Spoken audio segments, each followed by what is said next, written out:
Okay, in the first part of the exam, I ask you some personal questions. Let's talk about your free time. How do you usually spend your free time?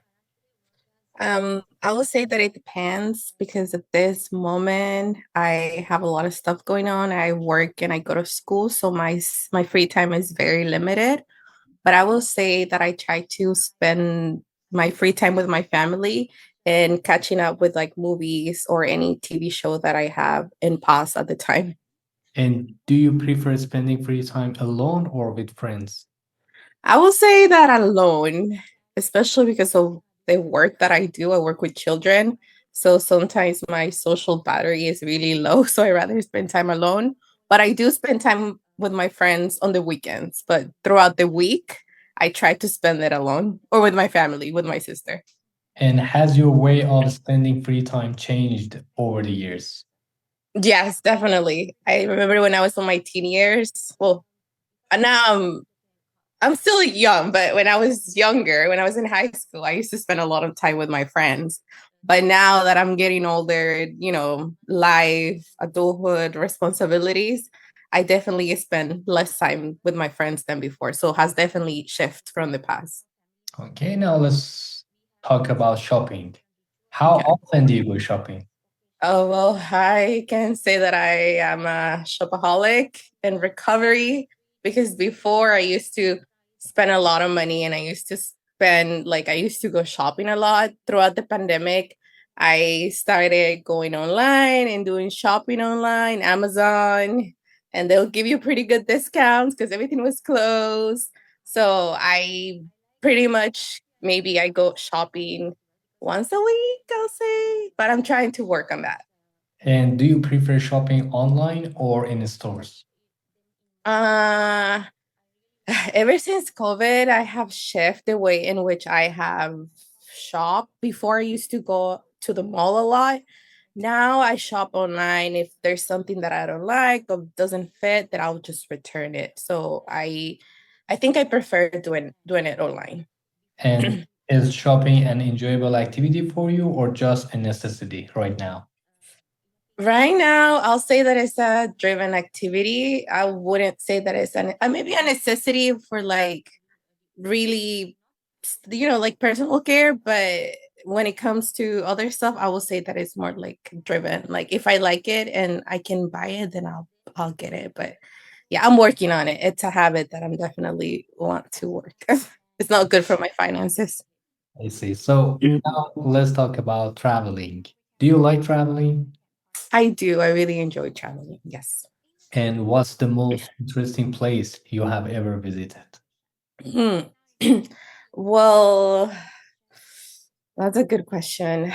I will say that one of the most interesting places that I've been is Costa Rica. I went with my family for my 15th birthday, which is like a really important birthday in the Latin tradition. So I went there to celebrate my birthday, and it was good to see that even though I'm from El Salvador, so I was born there and I grew up in the States. So it was like good to see that even though we live within the same continent, we have different cultures, like the way of life, the way in which we cook food. It's completely different, even from El Salvador, even though they're like not a few, but like within the same continent. um like even the architecture, like the even the language, even though we speak Spanish, it's completely different from the Spanish that I grew up listening with my mom. It's completely different the Spanish that they speak. So I will say that that's one of the most interesting things, or like that And I do could learn you, and do you prefer to travel alone or with others? with others. I think I enjoy more traveling with others. In what way?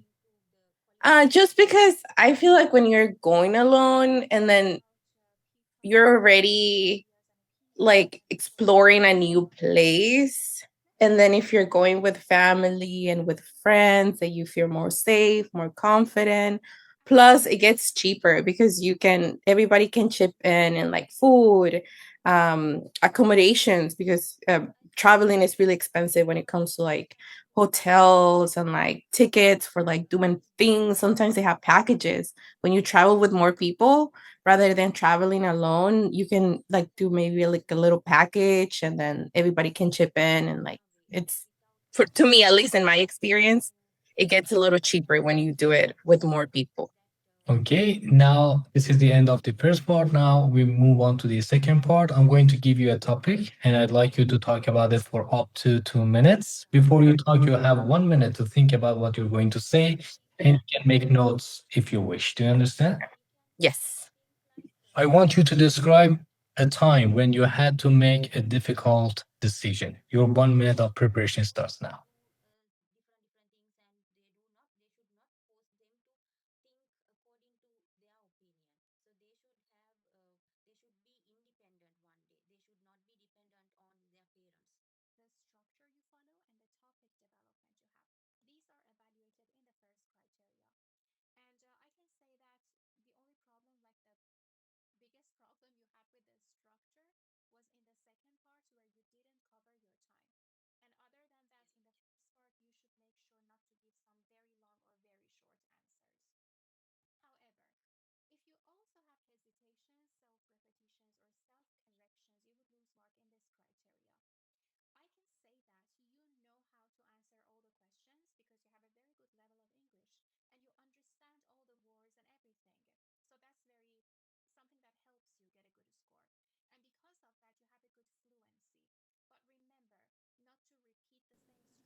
Okay, your 1 minute is over. You can start speaking now.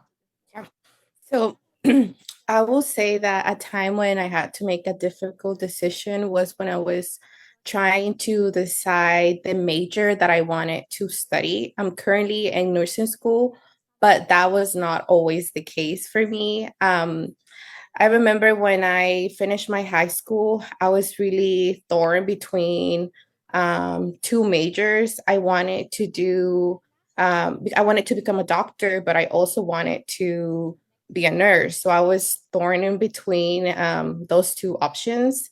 At the end, I decided to go into nursing school just because it was cheaper and there was less years of schooling rather than going into med school. First you need to do your bachelor's and then you need to apply to nursing school, and it's more years of schooling, which obviously it's more financial.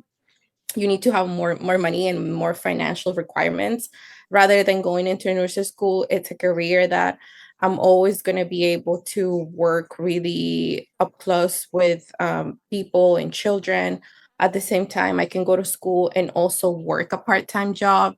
In medical school, that becomes a little more difficult just because of the schedule and the responsibilities that you have with that occupation.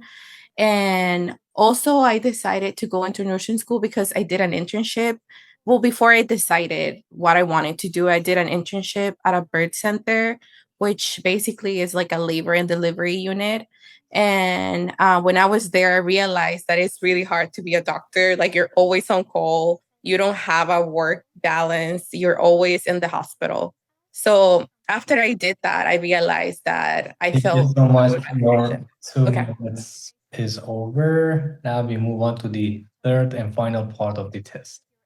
Okay, we've been talking about a time when you had to make a difficult decision, and I'd now like to ask you some questions related to this.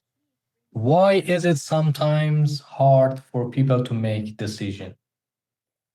I would say because sometimes those decisions that you're gonna make are life changing. Especially like in my experience, I was deciding my major, which it's everything like my income, my future, the things that I wanted to do.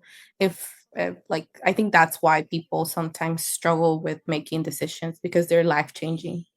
Okay, and do you think people today have more decisions to make than in the past? I think it depends, and it depends on the people's life. But I will say that maybe yes, because especially with social media and the impact that it has in our mental health and in our daily lives, I will say yes, people sometimes maybe wonder more, and because they wonder more, they have to make more decisions. And how important is it to get advice from others when making a big decision? I think it's important because you get to listen to other people' experiences. Especially like in my case, I decided to talk to nurses and talk to doctors and see their perspective. And a lot of doctors were actually telling me, well, I think this is what you can do. And then you can always become something similar to a doctor without having the debt that I have at the time. So I think it's really important to listen to other people's opinions. And do you think young people and older people make decisions differently? Yes, definitely. In Yeah. what? Because at least I have seen it. We as young people, we're really heart driven. But when it comes to older people, they speak from their experiences. And I will say that, especially talking in the field that I work with older people. And then I can see, because I spend a lot of time with them, I see that they definitely think about older people think about not just about themselves, but they also think about their families because they have families. But I also, when I'm spending time with my friends, I see that it's not the same with them because they don't have any children, they don't have any family, so they just think about themselves. So yeah, definitely, there's a difference. And how can people become better at decision making? It's hard because I think it's perspective. I think everybody has a different perspective. And I will say that one thing that they can do to improve their decision is having community, surrounding themselves with people who are going to help them thrive in life. So, yeah, I would say that just find community, find people in the field or like something related to your decision that you want to make. And I'm sure they'll be able to find their answer. Thank you so much. This is the end of the speaking test. Now you can sit back and relax. I need 1 minute to go through your performance and add up your band score. I'm here. I just mute myself and turn off the Okay. camera while I'm here, and I'll be back in 1 minute, okay? Okay. Do you want to know what band score you'll get in the IELTS speaking test? Perhaps you want to improve your performance and prepare yourself for the real test? Then why not book an online mock test with us that will last for 25 minutes? 12 minutes of the test itself and 13 minutes of comprehensive feedback, plus we'll give you useful tips on how to make your performance better. So, we know how to help you. Join us. Okay, that was a lot of talking. Do you have any questions? No, thank you very much. I really appreciate that you give me this feedback because I know this will help me. This is exactly what I need.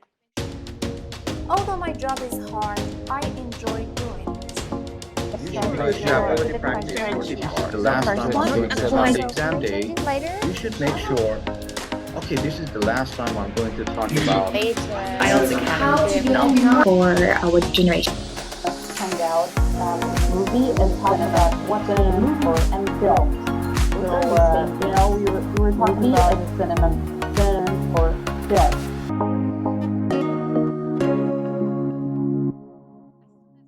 Okay, so how much I score right now? I will tell you. Okay. Okay, so you know that we have 4 criteria like Yeah. coherence, lexical resource, grammatical range and accuracy, and pronunciation. Okay. So I go through each of them and give you feedback how you did and tips on how to improve it. So Okay. fluency and coherence, you don't have any problem. You got a 9, a solid 9 in Okay. fluency and coherence. You didn't start your sentences with fillers and boosters, like I would say definitely, or that's a good question. You know how to use them naturally, and that's a good thing in terms of fluency and coherence. One, minor issue that's, sometimes you didn't explain that much. Okay, you have to explain a little bit more. If I ask you like, do you like traveling? You shouldn't just answer, yeah, I do. You Okay. have to say, yes, I do because, and then explain. Never let examiner to, ask you why. Oh, That's a okay. bad sign. No, you have to give, enough information and explain until the examiner stops you. That's the good sign, okay? In speaking test. Okay. Other than that, you don't have any problem in terms of fluency and coherence, but you got still a band 9. In terms of lexical resource, you're natural. You have great, idiomatic language, shopaholic, chip in, life changing, different perspective, and things like that.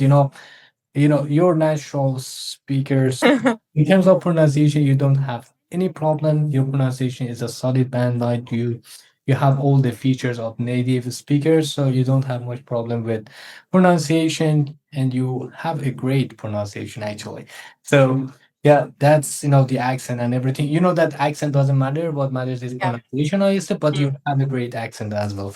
So everything is good.